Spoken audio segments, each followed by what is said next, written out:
Okay, viewers, so we're back this evening. We've got the drywall fastened around this repair here.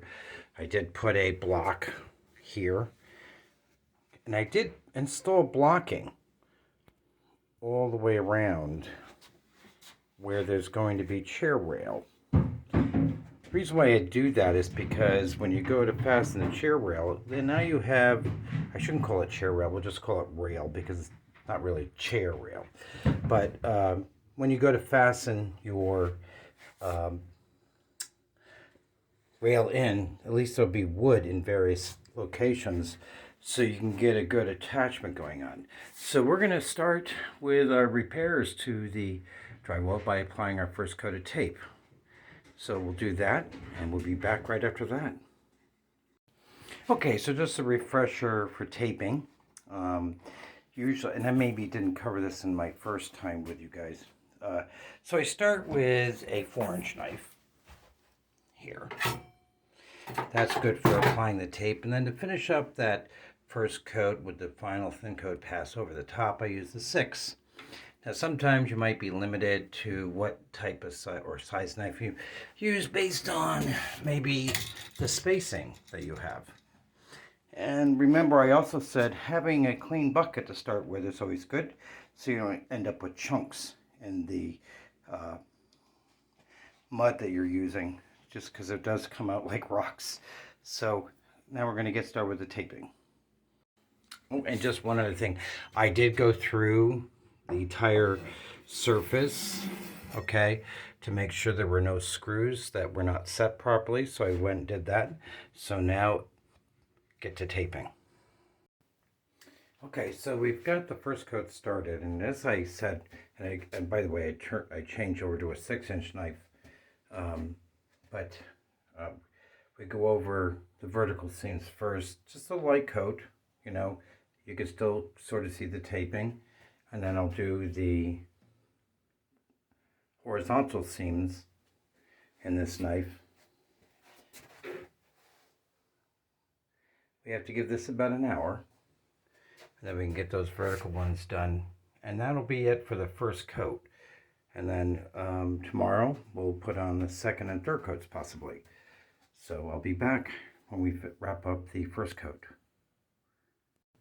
Okay, guys. So we have finished the first coat. Looks like it's all set for us to get the second coat on tomorrow.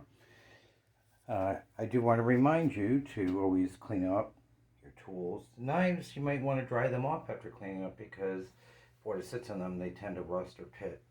Don't forget to clean the bucket. Okay. I did talk to you yesterday about maybe going over a little bit of this electric. So again, with this here, okay, because the GFI is so bulky, okay, I do put tape around that because that is a metal box, and when you squish things in, things get compacted, things go where you don't necessarily know where they're going once it's concealed. Again, remember I said if you ground the box, if you look back there, you can see a green ground screw on both of these. You ground the box, you ground the fixture.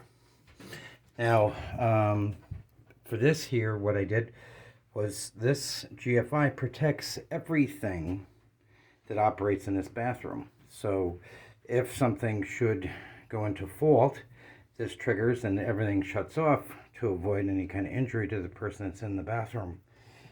Another thing is blue tape just has so many uses. So when you are taping so close to electrical blocks, very good idea to put blue tape over the box because it covers the screw holes, like this one, from filling up with compound, just making it a little more annoying at finish. You really don't want to be, messing with stuff at finish because then you scratch the paint with the tool you're using, trying to clear the hole. Just a way of thinking about it, what kind of problems you could have at finish, trying to resolve those at the rough stages.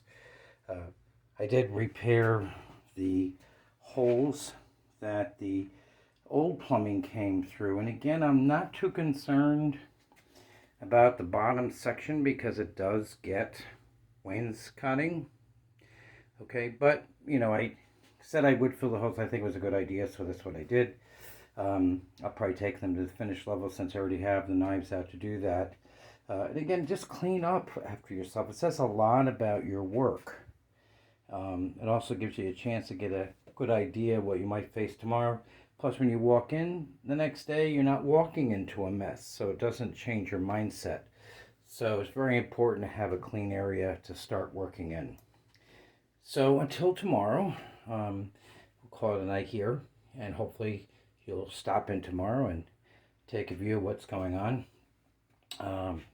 So I want you all to have a great evening.